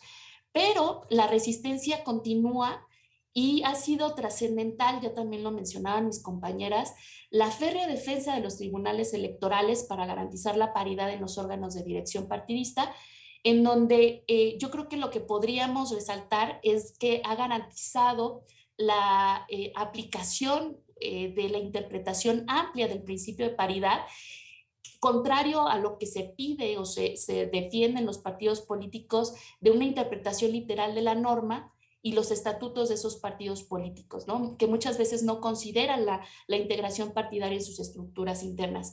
Entonces, se ha sostenido que el principio de autodeterminación partidista no puede ser utilizado para evitar la paridad de género, es decir, que no hay una intervención de las autoridades electorales en la vida interna de los partidos cuando se exige establecer en sus normas y procedimientos, pues estos mecanismos para garantizar la paridad también en la composición interna, ¿no? Es por ello por lo que considero que sigue siendo un reto, sobre todo para las mujeres militantes, establecer esas medidas eficaces para demandar la ocupación de esos espacios. Creo yo, el establecimiento de planes estratégicos desde el área de igualdad de cada uno de los partidos. En alguna ocasión, en algún evento en el que estuve con militantes del PAN, yo recuerdo que una de ellas, me parece que pertenecía a una de las áreas de género del partido, decía que había realizado una especie de censo en donde identificaba liderazgos de mujeres en diversas áreas territoriales, y ella decía que tenía una relación muy completa con los perfiles para poder mandar a las mujeres a las candidaturas, ¿no? Y eso me pareció muy interesante, me parece que tal vez no logró consolidarlo del todo, pero me parecía como muy interesante poner o hacer ejercicios similares para poder ocupar todas las áreas de gobierno en todos los espacios, ¿no? Creo que eso definitivamente debe ser una estrategia seguida dentro de los partidos políticos. Ahora bien, existen otros dos retos para mí muy importantes que se trata más bien de, como lo decía, condiciones para concretar o para consolidar los avances de paridad de género. Primero, algo que he estado yo abordando, que es parte de mi interés, tal vez no de manera suficiente, pero que he estado como leyendo mucho, es esta línea teórica sobre la trayectoria y el capital político de las personas. ¿Qué es lo que hace que una persona decida participar o dedicarse a la política? ¿O por qué una persona, en este caso una mujer, creería que tiene lo necesario para poder aspirar a una posición de poder? Cuando hablamos del techo de cristal, es como esa barrera que se autoimpone una mujer, no necesariamente algo que está ahí, que no le permite, sino que es como algo que ella considera le impide poder participar o considerarse digna para poder participar, ¿no? Entonces, estas preguntas desde una perspectiva tradicional pues se centran como una cuestión de vocación o de atributos especiales innatos, ¿no? Estas teorías de liderazgo muy tradicionales, pero deberíamos tal vez reorientar el análisis a las fuentes políticas y sociales que posibilitan o promueven el acceso y el ascenso a la arena política.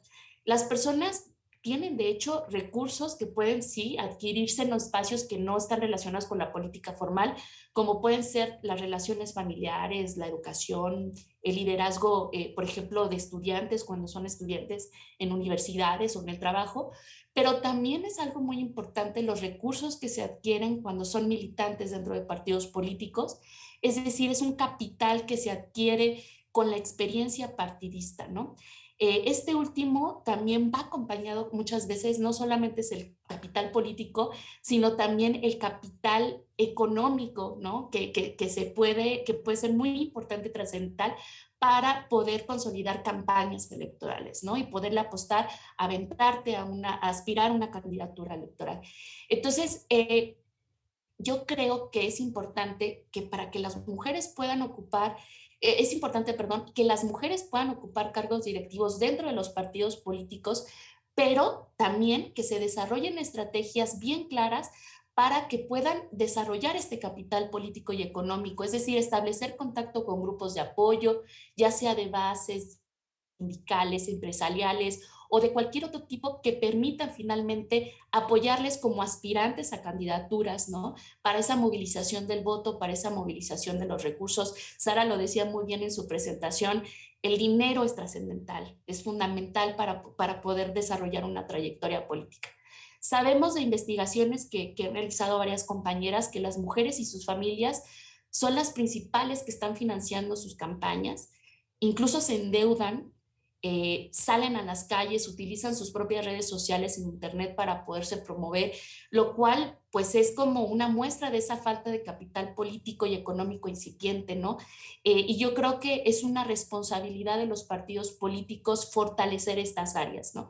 Porque no podemos quedarnos solamente en la idea normativa de que tienen que ocupar las candidaturas, sino qué estamos haciendo para que puedan estar ahí y sentirse con el capital suficiente para poderlo realizar, ¿no? Y bueno, el cuarto reto para mí es el más descuidado desde mi punto de vista, pero también el más necesario para seguir discutiendo. Como podemos ver con la presentación de Lorena, hay muchas cuestiones técnicas que tienen que ver con la representación descriptiva, ¿no? Y creo que gran parte de la discusión académica y política que se ha desarrollado en torno a la representación política de las mujeres se concentra en la representación descriptiva, es decir, en los números, ¿no? En lograr esa paridad, pero la representación sustantiva sigue siendo un reto. Yo creo que erradicar la idea de capacitación en perspectiva de género para cambiar la formación de las personas es muy importante y es algo que sigue estando descuidado. Por experiencia personal, puedo decir que dentro de los partidos políticos e incluso de algunas organizaciones gubernamentales, hay como cada vez mayor interés en los temas, pero muchas veces se abordan de una manera superficial, como hacer un checklist. Ya hicimos una plática, ya hicimos un taller, ya hicimos, ¿no? pero incluso así se puede gastar ese porcentaje, ¿no?, de capacitación que es obligado de manera en la norma. Pero las estrategias siguen siendo deficientes, como que parece que siempre regresamos a los partidos políticos a hacer esas capacitaciones y empezar de cero, ¿no? Entonces no hay como grandes, esa es una impresión que yo tengo, como planes consolidados en donde podamos hablar más bien de formación de las mujeres, de las militantes dentro de los partidos políticos, pero además también de los hombres, ¿no? Que parece ser que siguen faltando, evitando, no atienden estas convocatorias de capacitación. Y yo creo, abordando un poco con lo que mencionaba también Sara, que creo que eso tiene una consecuencia decisiva en la representación sustantiva. Estoy de acuerdo con Lorena de que hay importantes avances, bueno, las dos lo comentaron, importantes avances en esa agenda pública a favor de las mujeres, pero creo que parte de la discusión que se da, las resistencias que se dan dentro de los congresos, es muestra precisamente de que no ha avanzado lo suficiente esa formación con perspectiva de género.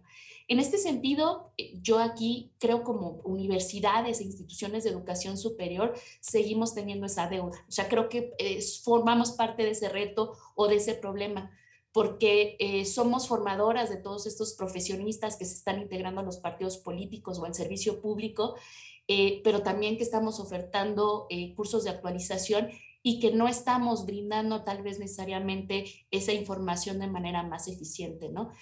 Creo que podríamos trabajar un poco más ahí, tal vez hacer mesas de trabajo para sentarnos con las autoridades electorales y poder fijar contenidos que sí son importantes en los planes de estudio y que permitan superar como esta eterna capacitación básica en temas de género, ¿no? Yo les decía hace unos días a mis estudiantes, esos ABC de género, ¿no?, al que siempre tienen que llegar los funcionarios o la militancia de los partidos, porque efectivamente no traen las bases desde su formación académica, ¿no?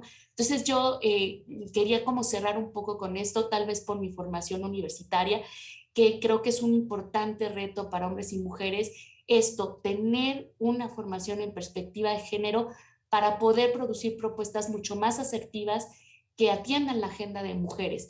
Porque si ya tenemos ahí a las mujeres en cuestión paritaria en estos órganos, por ejemplo, legislativos, incluso también en los cargos públicos, la administración pública, lo que queremos es que efectivamente cambie la política y cambien las políticas, por ejemplo, en cuestión de violencia de género, de igualdad laboral, en la corresponsabilidad de lo doméstico, en los derechos sexuales y reproductivos, etcétera, ¿no? O sea, yo creo que eso sí es un importante reto que todavía está sobre la mesa. Y bueno, pues yo hasta aquí dejaría la reflexión, pues para tener este momento de escuchar la opinión de mis compañeras. Muchas gracias, doctora.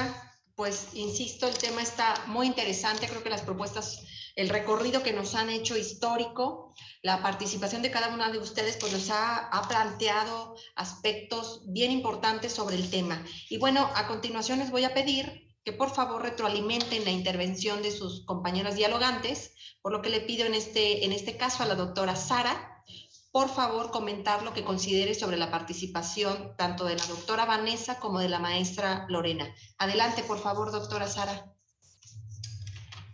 Yari, creo que, de hecho, justamente por haber trabajado aquí con las compañeras en varios espacios y bueno, y estar ahí, como quien dice, pisándonos un poco una a la otra, creo que pasamos de la cuestión más macro regional a ver los casos muy puntuales. A mí me ha parecido sumamente satisfactorio todo el trabajo, como ya lo decía Vanessa, que hace Lorena y que sigue haciendo desde distintos espacios con respecto a las medidas que se toman. ¿Se acuerdan que les decía, no me salía la palabra, pero la palabra era básicamente el embudo? Los partidos son ese embudo que hacen o no, y creo que es importante todas las puntualizaciones, que creo que es la parte importante que tenemos que ir desmenuzando desde la academia, y ahí relacionado con lo que acaba de mencionar Vanessa, es muy importante que se pueda hacer una mirada mucho más transversal de esta cuestión de género. Y bueno, nada más, yo no me quiero extender mucho, pero hacer unas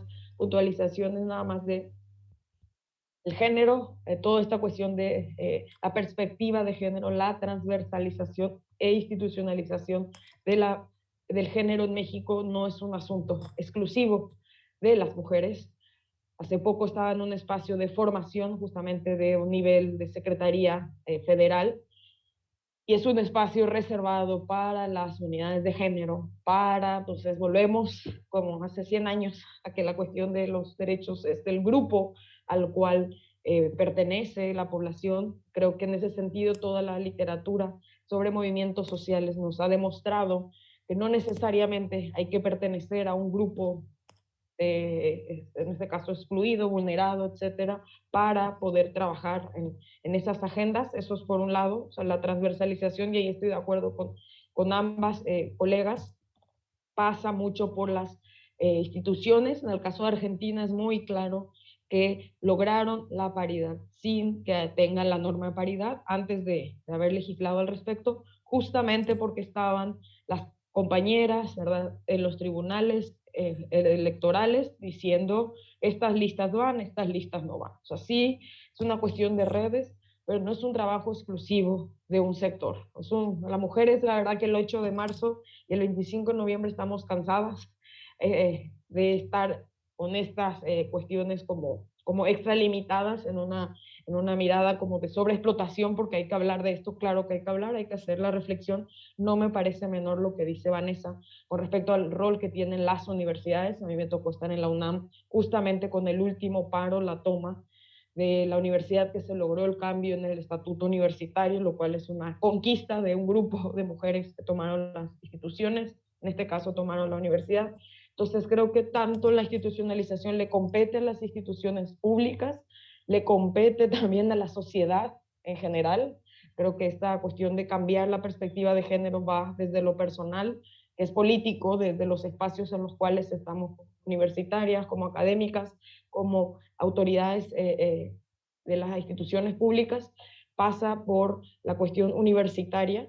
Ahí la UNAM, y me tocó ser parte un poco de ese proceso, decían, todo el tiempo deben haber semanas de perspectiva de género, de nuevas masculinidades. Aquí creo que el espacio y el adecuado, y creo que hay un trabajo muy interesante de varias universidades hacia construir nuevas masculinidades, nuevas maneras de pensar lo masculino, esta resistencia hacia el poder que parece que es algo que se está quitando a un grupo que en realidad fue una construcción más bien, que ahora hay un cambio de paradigma. Y por último, no me parece menor que tengamos sobre todo el desafío, que es lo que decían estas compañeras cubanas, que les decía, pues ahora van a ir por la paridad en todo.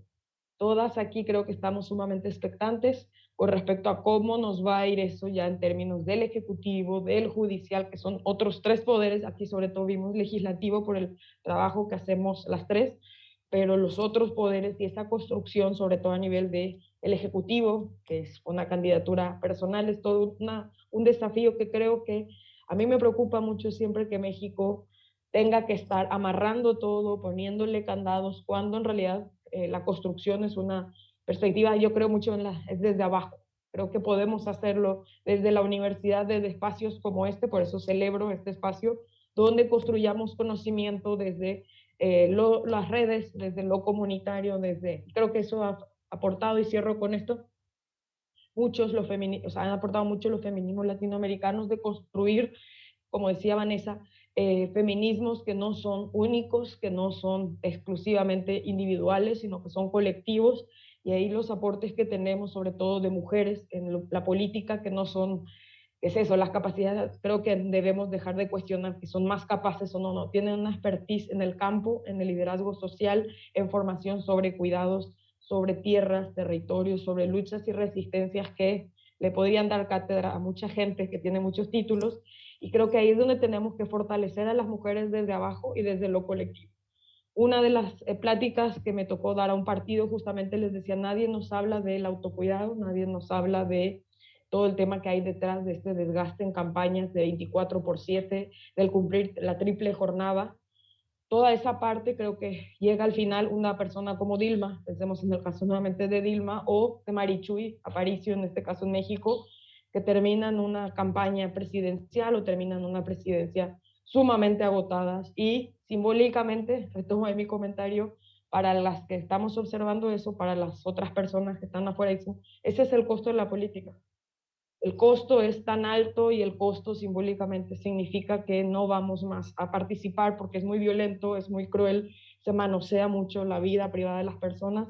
Creo que es lo que tenemos que cuestionarnos como sociedad, qué podemos hacer desde donde estamos. Instituciones públicas, en lo particular con las redes en las cuales estamos, pero es un trabajo colectivo, es un trabajo plural, que significa que es un cambio para la sociedad, no solamente el avance y consolidar los derechos de las mujeres, sino de todos los otros grupos que han estado vulnerados en nuestra sociedad, la mexicana, latinoamericana en general, y no quedarnos ahí mirando cómo se pisan sobre nuestros derechos en diferentes campos. Y bueno, agradezco que me hayan enriquecido tanto las colegas con su presentación y también quedo atenta a sus comentarios.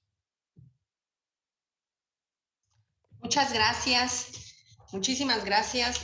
Realmente creo que los puntos que han señalado siguen siendo, insisto, muy claros, muy concretos, porque bueno, seguimos con muchos pendientes, con muchos retos, como señaló la propia doctora Vanessa, y bueno, pues ahora le cedo el uso de la voz a la maestra Lorena, para que también nos apoye, por favor, en brindar sus comentarios sobre la participación de la doctora Sara y la doctora Vanessa, y le pediría, porque nos lo están solicitando en redes, que nos señale la liga donde pueden buscar la información, si bien ya me la compartió acá por el chat, que la pudiera hacer en los comentarios para que las personas que nos están siguiendo en redes de este observatorio puedan acceder a la información. Muchas gracias. Adelante, maestra Lorena. Muchísimas gracias. Sí, bueno, respecto de lo que comentaba Sara, a mí me parece que puso el dedo en la llaga respecto del tema de las violencias contra las mujeres y cómo se han incrementado en los últimos años. ¿Y por qué creo que es el dedo en la llaga? Porque en realidad me parece sí es una paradoja como desde la Cuarta Conferencia Mundial de la Mujer en Beijing, las mujeres políticas, las mujeres feministas, se propusieron entrar a las instituciones para ser parte de la toma de decisiones, para implementar la perspectiva de género en las políticas públicas, la transversalidad de esta perspectiva de género en la toma de decisiones. Y bueno, pese a que ya llevamos varias décadas con este objetivo común de mujeres políticas de todos los partidos políticos, pues vemos que en particular el tema de las violencias contra las mujeres sigue siendo pues un problema que no se ha podido solucionar, no se ha podido reducir las violencias. Y esto es paradójico, ¿por qué? Porque digamos que desde el feminismo institucional pues se creía que ser parte de estas instituciones era la vía para pues atender estos problemas y avanzar hacia la igualdad sustantiva en ambientes libres de violencia.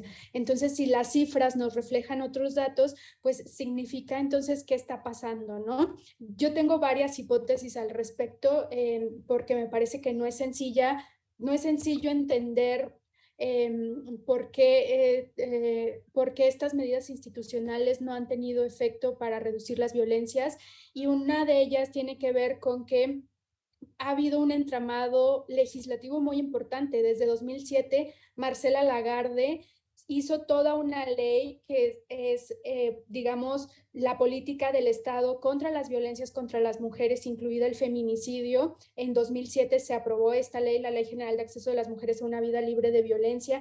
En 2012 se tipifica el delito de feminicidio y por ejemplo, cuando entrevistan a Marcela Lagarde, ella dice, es que pues todas las mujeres feministas nos decían, pero es que siguen matando a las mujeres, entonces ¿para qué sirvió tu ley? Y Marcela lo dice como en un sentido de, a ver, me duele que digan eso. Ella no lo dijo así, por supuesto, es como una interpretación mía. Ella dice que las cifras se echan en cara como si fuera responsabilidad de las mujeres que no estén funcionando estas herramientas, cuando tiene que ver con otros obstáculos sobre qué instituciones implementan esas leyes, identificar o coordinar esas instituciones. Por ejemplo, Marcela Lagarde, su diagnóstico, que en entrevista pública podemos también compartir ese link, dice que ella cree que el problema de origen fue el diseño, claro, el diseño de las leyes que ponía muchas instituciones a atender distintas cosas de las violencias y entonces las instituciones no sabían muy bien qué tenían que hacer y coordinarse entre ellas era todo un tema y ha sido todo un tema. Entonces, por supuesto, me parece que es el dedo en la llaga, hay que seguir analizando y tener como una perspectiva pues, de cuáles han sido los avances en ese tema y también cuáles son las vías que podrían funcionar para seguir atendiendo ese problema, ¿no? Bueno, sobre lo que nos comentó Vanessa también me parece muy interesante, por ejemplo, sobre los desafíos que hay en otros poderes, como en el Ejecutivo, en los partidos políticos. Me parece que con lo que sabemos del legislativo hemos tenido lecciones muy importantes. Por ejemplo, que se van mejorando las reglas poco a poco. O sea, no es que de una ya logramos hacer que sea efectivo esa regla, sino que poco a poco se han ido mejorando y así lo vimos con los pues, los legislativos. Tanto las autoridades locales como a nivel federal iban mejorando poco a poco. Primero pusieron la paridad horizontal, la paridad se aplicaba ya en los congresos locales, pero a nivel federal no se aplicaba y entonces poco a poco se fueron mejorando esas leyes. Entonces, pues estos desafíos que todavía hay para gabinetes, para ayuntamientos, es muy importante ubicar, por supuesto, dar seguimiento a esa aplicación, ver dónde está fallando y qué vías hay para hacer que apliquen esa paridad. Aquí también ya se habló del litigio estratégico y cómo ha sido muy relevante para hacer que se aplique esa paridad. Entonces, por supuesto, todavía está pendiente, muchas veces se pregunta cómo jurídicamente cuál es la vía para obligar a la paridad en los gabinetes y bueno, no está muy clara, incluso para los especialistas en cosas legales no está muy claro cómo obligar a cumplir con la paridad en gabinetes, pero esas vías jurídicas pues son muy importantes identificarlas porque pues son herramientas para exigir que se aplique esa paridad. Sobre universidades, no me puedo resistir a comentar, bueno, lo hago con mucho respeto porque yo soy un agente externo a las universidades, pero a mí me genera mucha inquietud porque la paridad no aplica, la paridad en todo no aplica para universidades, porque la paridad en todo dice organismos constitucionalmente autónomos. Y entonces yo he preguntado, bueno, para mí serían organismos constitucionalmente autónomos, sobre todo las universidades autónomas estatales y nacionales, pues tienen ese estatus y he recibido dos respuestas, una jurídica que dicen que hay una distinción entre la autonomía de las universidades y la autonomía de los organismos constitucionalmente autónomos, pero ahí me consta que los abogados no tienen consenso. Algunos sí incluyen a las universidades dentro de los organismos constitucionalmente autónomos con algunos fundamentos de derecho, y otros abogados también, unos las incluyen y otros no las incluyen. Entonces están los dos grupos, no hay un consenso en eso. Y otra respuesta que he encontrado dialogando con algunas profesoras, me han dicho que ellas consideran que no se pueden implementar estas reglas desde el exterior, que tiene que hacerse con reglas que ponen dentro de la universidad, es decir, seguir como las mismas reglas internas que se dé la universidad a sí misma, como un procedimiento interno, que no tiene que ser algo externo que una reforma constitucional les obligue a hacer. Para mí la verdad es que creo que las dos respuestas son bastante discutibles, pero me parece que ahí hay una veta de oportunidad muy importante. Y la otra sobre el capital político que también nos decía Vanessa, a mí me parece que la respuesta, no respuesta, digamos, la pregunta que todo el mundo nos hacemos es cómo ha sido posible, pues tanto los avances como los retrocesos, es decir, o los obstáculos, cuáles han sido estos obstáculos, en dónde es donde está todavía el problema y de los avances, cómo han sido posibles, porque también de los avances se aprende muchísimo, cómo han logrado todas estas reformas. Y como bien señalaba Vanessa, pues creo que ahí todavía tenemos una oportunidad importante para decir con precisión como investigadoras cuáles han sido esos. Vanessa ya mencionó algunos, por ejemplo, el apoyo de redes de mujeres organizadas les da capital político muy importante. Eso de verdad sí, sin ese apoyo, por ejemplo, la menstruación o la eliminación del IVA a los productos de gestión menstrual no se explicaría sin esas redes de mujeres que impulsan ciertas iniciativas. También, por ejemplo, las conferencias de prensa, que parecería ser algo simbólico, en realidad tiene un efecto político muy importante que a veces no dimensionamos. El apoyo de las secretarias y secretarios técnicos especializados que hacen unos dictámenes fuertes jurídicamente. Es decir, hay muchas cosas que todavía no están totalmente exploradas, pero que también nos dan lecciones importantes sobre cómo se logran esos avances. Y por supuesto, también se puede analizar dónde están los obstáculos y cómo se pueden enfrentar esos obstáculos. Pero sí, coincido con las dos, con Sara y con Vanessa, que la representación sustantiva todavía nos da muchísimo para investigar, muchísimo para explorar. Y bueno, hasta aquí dejaría esta intervención. Muchas gracias, maestra Lorena. Y bueno, finalmente es el turno nuevamente de la doctora Vanessa para retroalimentar lo expuesto ya por tanto la doctora Sara Serna como por la maestra Lorena Vázquez. Adelante, doctora Vanessa. Yari, muchas gracias. Bueno, yo estuve ahí retroalimentando un poco, ¿no?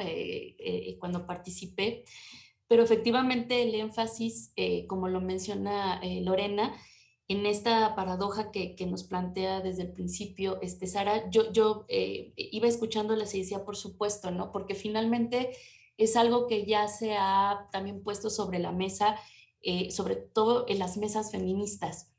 Esta cuarta ola que muchas personas están definiendo, ¿no? Como tal, como cuarta ola que viene desde el Me Too, pero tiene muchas características, pues también es una crítica muy fuerte al feminismo institucional, después de todo, ¿no? Porque, como lo dice Sara, paradójicamente tenemos un gran avance, dice, somos un caso muy exitoso, pero no, los niveles de violencia, de feminicidios, son, pues, impactantes, ¿no? Y cada vez más mujeres y cada vez mujeres más jóvenes a las que les está llegando el problema pues de una manera muy concreta, ¿no? En ciertos espacios, por ejemplo, en territorios como el Estado de México, ¿no? Muy jovencitas, de las desapariciones, etcétera. Dicen, pues muy padre tu avance, muy padre tu reforma en la ley electoral, pero ¿dónde estoy viendo yo ese resultado? ¿No? Y creo que esa es la gran pregunta que pone el feminismo de cuarta ola a las institucionales, que es lo que mencionaba esta discusión con Marcela Lagarde. Yo lo he escuchado, lo he platicado muchas veces con las estudiantes, con los estudiantes en la universidad, y les digo, bueno, yo tengo una respuesta obligada como politóloga que se ha centrado o que ha dirigido pues su atención, su interés de investigación al área de la formalidad, ¿no? Que por supuesto son importantes y que no podríamos decir han sido intrascendentes, ¿no? Yo creo que sí, o sea, que debemos muchas cosas, perdón por los perros, debemos muchas cosas a estos avances, pero que estaríamos como obligadas a tener siempre ese reconocimiento a lo que está pasando en las calles. Lo mencionaba también y coincido con Sara, que hay otras formas de hacer política. O sea, más bien tendríamos que ampliar nuestra mirada a lo que entendemos por hacer política, y hay una generación, hay generaciones que están haciendo política en otros espacios y que hay que permitir pues también la apertura de los propios espacios institucionales, pero también estar en constante comunicación, ¿no? Entonces, yo creo que muchas de las cosas y de los retos que estamos planteando aquí tienen que ver también con esa apertura y con entender que la política se da, en la crítica, vamos a decirlo así, se da también en otros espacios, ¿no? Y por ejemplo, en este caso, creo que lo que también se comentaba respecto a las redes es muy interesante. Yo me pregunto, lo han estado refiriendo, ¿no? Que están trabajando en San Lázaro, bueno, acá en Ensenado, que están en estos espacios de toma de decisiones.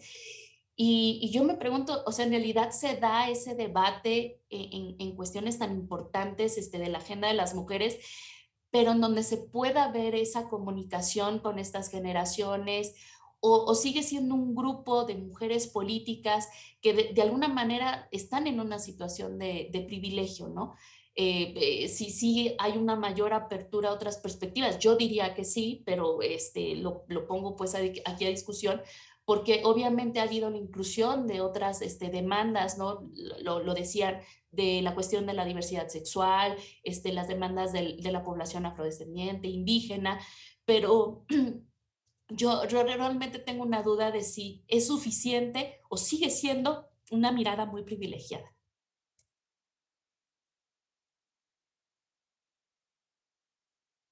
Aquí me quedo. Bien, muchísimas gracias, doctora Vanessa. Efectivamente, también reflexionar sobre otras tantas realidades, pues bueno, se torna un tema indispensable. Y bueno, de redes sociales nos piden subir la liga, se les va a estar compartiendo por aquí por el equipo que nos está apoyando en el Instituto Electoral. Se va a subir la liga que ya que la maestra Lorena nos compartió. Con todo gusto nosotros la vamos a subir a las redes para que ustedes puedan ingresar y consultar toda esta información. Y bueno, me parece que estamos ya por concluir nuestro tiempo, nuestro espacio dentro de este evento.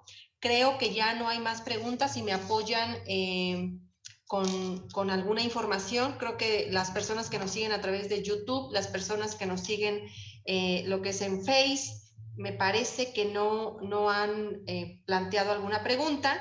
Creo que tenemos el tiempo, ya estamos sobre el tiempo también, pero bueno, creo que las reflexiones que nos ha compartido la doctora Sara, los puntos de vista que nos ha planteado a lo largo de estas reflexiones, creo que nos colocan con un tema o con cuestiones muy, muy concretos, muy prácticos. De la misma manera la maestra Lorena, como parte integrante del Senado del Senado de la República, finalmente también ha hecho planteamientos muy ciertos, muy claros y muy concretos. Y bueno, la doctora Vanessa nos ha señalado cuáles son los retos que vienen en el futuro y de cara al siguiente proceso electoral, pues bueno, creo que es importante estarlos comentando. Bien decían, el 8 de marzo y los 25 de cada mes o el 25 de noviembre, si bien las mujeres están cansadas, se habla de este tema por una obligación.